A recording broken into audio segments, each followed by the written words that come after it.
Olá, bem-vindos à minha playlist sobre fisiologia do osso, metabolismo ósseo. Eu sou a Carol Mozini, eu sou fisioterapeuta, uma apaixonada pela fisiologia e hoje a gente vai continuar a nossa série de aulas sobre metabolismo ósseo falando sobre os hormônios e a atuação deles sobre o osso. A gente vai falar hoje sobre a calcitonina e sobre o PTH.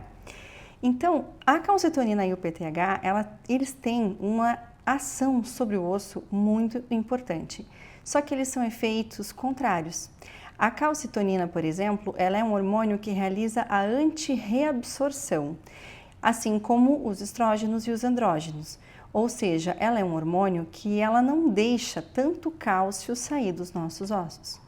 Por outro lado, a gente tem hormônios como o PTH, que é o hormônio paratireoide, e esse hormônio paratireoide, esse PTH, ele é um hormônio que ele estimula a reabsorção do nosso osso, assim como outras substâncias como aqui estão nominadas. Então, se a gente olha para essa imagem, o que a gente percebe? A gente percebe aqui, ó, a glândula da tireoide, onde a gente tem as nossas 4 glândulas da paratireoide, uma em cada polo da tireoide, então são 4 glândulas, a paratireoide superior e a inferior direita e esquerda. E essas paratireoides secretam o hormônio chamado paratormônio, ou hormônio da paratireoide, também conhecido como PTH. E a calcitonina é o outro hormônio que é sintetizada pela glândula da tireoide, tá? E essas duas vão ter então ação sobre o osso, como a gente comentou agora. Então, olhando a imagem, a gente percebe bem como é que é essa ação. Então, por exemplo, aqui ó, a calcitonina, que ela é secretada pela glândula da tireoide, então a sua atuação sobre o osso é que ela inibe a liberação de cálcio pelo osso, então ela permite com que o cálcio fique lá no nosso osso. Por outro lado, o PTH, que é o hormônio secretado pelas paratireoides, ele vai até o osso, ele estimula a liberação de cálcio do nosso osso e joga esse cálcio aonde? Ele joga esse cálcio no nosso sangue, ele joga no líquido extracelular, né? Novamente, uma outra figura, essa figura é bem legal, então a gente tem aqui uma imagem de um osso longo, então a gente tem aqui as paratireoides, que são em número de 4, secretam o paratormônio, esse paratormônio faz uma atuação sobre o nosso osso e essa atuação faz com que libere íons cálcio para o nosso sangue, né? E o outro lado é aqui, ó, a tireoide, que secreta a calcitonina e que ela pega o cálcio do nosso sangue e joga esse cálcio lá no nosso osso. Agora eu tenho uma coisa para falar aqui. Então, cada vez que a gente tiver situações de hipercalcemia, que é um aumento da concentração de cálcio no sangue, a gente vai ter uma atuação desses hormônios aqui, mas especialmente do PTH, que ele é um hormônio com uma ação mais potente do que a calcitonina. E o mesmo se aplica para uma situação de hipocalcemia. Então, vamos imaginar que eu estou numa hipocalcemia, então eu estou com uma redução da concentração de cálcio no meu sangue. O que eu preciso? De mais cálcio. Então, a paratireoide aumenta a sua atividade para fazer com que mais cálcio seja liberado a partir do nosso osso e seja jogado no nosso sangue para corrigir essa hipocalcemia. Mas isso tem formas de atuação. Então, a pergunta agora aqui é, de que forma o PTH vai liberar esse cálcio para o nosso sangue? Então, isso começa de uma fase rápida, que começa em questão de minutos e pode se estender até por algumas horas, antes que qualquer célula óssea possa de fato se desenvolver, ou seja, antes que qualquer osteoclasto ou qualquer osteoblasto possa de fato entrar para fazer qualquer atuação. Então, isso é uma fase muito rápida. Então, como que isso acontece? De que local lá no osso que esse PTH ele vai atuar? Ele vai atuar na matriz óssea adjacente, ou seja, ao redor dos osteócitos.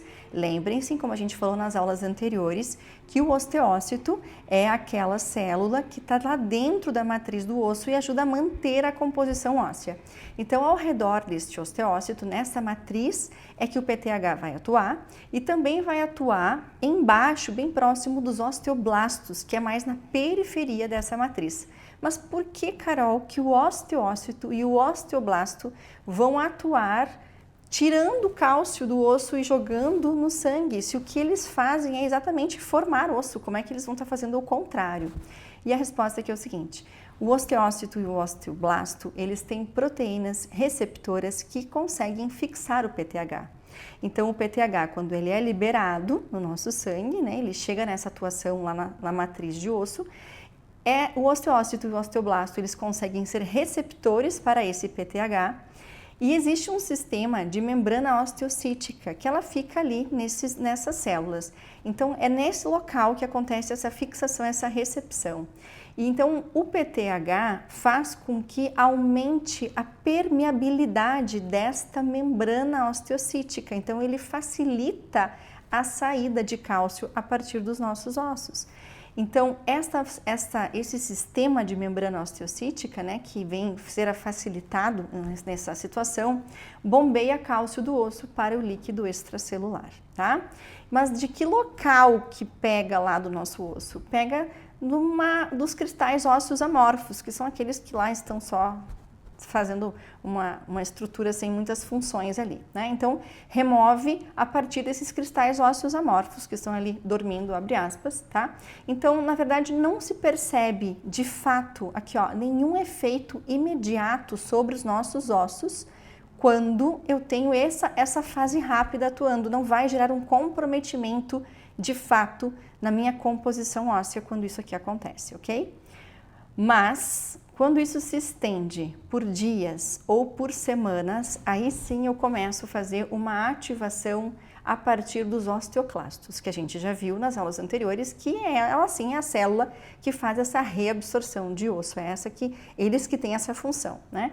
Mas, lembrem-se, os osteoclastos não têm proteínas para fixar o PTH.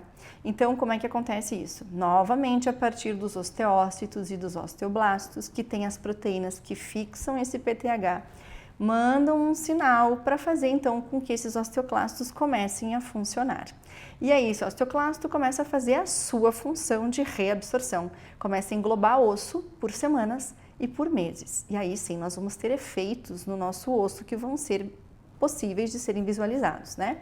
Só que essa função, esse momento dessa reabsorção vai acontecer em 2 estágios. Inicialmente, começa a ativar imediatamente os osteoblastos que já estão, os osteoclastos, desculpa, que já estão formados lá no nosso osso, e ainda essa fase mais lenta consegue formar novos osteoclastos para continuar reabsorvendo o nosso osso, né? Então isso acontece em 2 formas, a partir daqueles que já existem, os osteoclastos que já estão no meu osso, e começa a formar novos osteoclastos para continuar essa função de reabsorção, tá? Então a gente chama que essa fase lenta, ela de fato é uma fase que regula em longo prazo a calcemia, né? Porque ela tem uma atividade máxima em 3 a 4 horas, mas ela pode continuar por mais tempo. Então isso é um regulador em longo prazo da concentração de cálcio no nosso sangue, colocando ou não conforme necessidade, tá? E quem faz isso é o PTH, tá? Agora a pergunta que vem aqui é: e se esse sistema ficar ativado por muito tempo, né? Imaginem que esse sistema osteoclástico está muito bem atuante e vai ficar funcionando por muito tempo, e ele vai começar então a ficar muito bem desenvolvido. E aí, se ele ficar muito bem desenvolvido, após alguns anos ou meses mesmo dessa atuação, os nossos ossos vão de fato começar a ficar enfraquecidos. Aí eu vou ter um comprometimento na estrutura do meu osso, né? E eu vou começar com esse comprometimento, eu vou ter um osso que vai estar mais enfraquecido, e aí eu vou ter um reparo do meu próprio corpo, que vai ser formar um novo osso para poder consertar, entre aspas, aquela situação que ficou afetada por essa reabsorção excessiva. Então vai começar a estimular o osteoblasto, que sim é a célula que vai formar o nosso osso novamente para tentar corrigir esse estado de fraqueza, tá? Tardiamente, o que vai acontecer? Eu vou ter uma atividade bem acentuada dos 2 sistemas, tanto dos osteoblastos quanto dos osteoclastos, né? Então, um vai tirar e o outro vai colocar. Isso vai continuar acontecendo por um tempo até a gente corrigir essa questão que o PTH está aí fazendo muita atividade ao mesmo tempo, né? Mas, na presença de um excesso contínuo de PTH, eu vou ter muito mais absorção de osso do que formação de osso de verdade, tá? Então, eu vou ter muito mais uma absorção evidente em todos os meus ossos e o osteoblasto não vai conseguir corrigir esse estado. Então, eu vou ter, essa batalha vai ser vencida pelos osteoclastos e aí eu vou ter realmente um comprometimento da minha massa óssea. E agora a pergunta que tem aqui é: qualquer alteração na concentração de cálcio vai ativar essa paratireoide? A resposta é sim. De que forma? Então, qualquer alteração que acontecer na minha calcemia, então, qualquer redução na concentração de cálcio no líquido extracelular, então qualquer hipocalcemia, vai fazer com que a glândula da paratireoide aumente a taxa de secreção de PTH em questão de minutos, tá? Se essa hipocalcemia persistir, se ela não for corrigida com este aumento momentâneo da secreção de PTH, continuei com hipocalcemia, então a paratireoide, ela hipertrofia, ou seja, ela aumenta de tamanho por 5 vezes ou mais para tentar corrigir essa situação de hipocalcemia. E isso acontece fisiologicamente no ser humano em situações de gravidez e de lactação, as mulheres que estão amamentando, porque eu tenho um bebezinho para suprir ou dentro da minha barriga ou fora dela. Então, nessas situações, a gente precisa de mais cálcio. Então, nessas situações, é esperado que o PTH esteja mais atuante nessas situações fisiológicas, tá? Agora, vamos imaginar o contrário. Se eu tenho um aumento na taxa de concentração de cálcio, eu tenho uma hipercalcemia, eu preciso que a paratireoide pegue mais cálcio do osso e jogue no meu sangue? Se eu fizer isso, eu vou aumentar ainda mais a calcemia. Então, nessas situações onde eu tenho uma hipercalcemia, simplesmente a paratireoide reduz de tamanho, fica pequenininha, porque ela não precisa secretar PTH, eu não preciso de mais cálcio. Então, ela é como se ela parasse um pouquinho a sua atuação, mas não é isso, ela diminui a sua atuação, tá? Quando é que aconteceria isso fisiologicamente? Quando o cidadão tem uma quantidade muito excessiva de cálcio na dieta, então eu não preciso que eu tenha correção de cálcio a partir do meu osso. Quando a pessoa tem uma vitamina D muito aumentada também na minha dieta, porque a vitamina D tem uma relação muito importante com o metabolismo do cálcio, isso é assunto de uma próxima aula. Ou quando a absorção de osso for causada por outros fatores que não o PTH, mas de qualquer forma a calcemia está aumentando, né? Mas não é culpa dele, é por alguma outra doença que o paciente ou que a pessoa pode ter. Então, nesse caso, a paratireoide não precisa atuar, tá? Então, vou voltar na figurinha de antes, relembrando. Lembrem-se que o paratormônio, o PTH, pega cálcio do osso e joga no sangue. Então, ele aumenta a calcemia. E o contrário é para a calcitonina, tá? Então, ele vai fazer de novo essas correções de hipercalcemia ou hipocalcemia conforme demanda.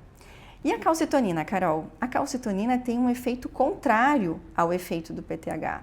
Então, ela reduz a concentração de cálcio no sangue, porque ela estimula com que o cálcio continue no osso. De que forma que ela faz isso?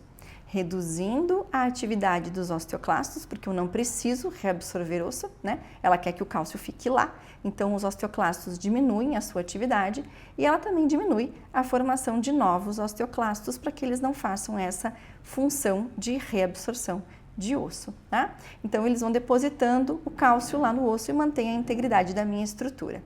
E o resultado final, nesse caso aqui, que vai ter uma redução da atividade de osteoblastos e osteoclastos, porque se eu não estou reabsorvendo o osso, eu não preciso formar osso. Então, se a calcitonina diminuiu a atividade do osteoclasto, que faz a reabsorção, automaticamente a atividade do osteoblasto também será reduzida, porque se eu não reabsorvo o osso, eu não preciso formar osso, tá? Então, não tem um efeito muito prolongado sobre a concentração de cálcio no nosso sangue, no nosso plasma sanguíneo, tá? Então, esse efeito da calcitonina, ele é um efeito transitório, ele dura apenas horas ou alguns dias. Por isso que a gente fala que o paratormônio, que o PTH, tem um efeito muito mais potente sobre o nosso osso do que a calcitonina de fato, tá? Então, ele tem um efeito fraco. E ele é considerado, a calcitonina, um hormônio regulador em curto prazo, porque ele tem uma atividade máxima de 1 hora, enquanto que o PTH, lembrem, eles tinham uma atividade de 3 ou 4 horas, então ele era um regulador em longo prazo da concentração de cálcio, ok? Eu espero que vocês tenham gostado e aqui tem uma última figurinha que está novamente relembrando aquilo que eu comentei, né? Aqui as paratireoides, que são em número de 4, uma em cada polo da tireoide, tá? E aqui a glândula tireoide está aqui, então a tireoide vai produzir a calcitonina e a paratireoide o PTH, só para a gente relembrar e fixar novamente esse conteúdo. Espero que vocês tenham gostado. As próximas aulas, fiquem aí que vai ter reabsorção óssea, vai ter reparo ósseo e a gente vai continuar os nossos conteúdos de pouquinho em pouquinho para todo mundo conseguir fixar bem sobre reabsorção e sobre formação de osso.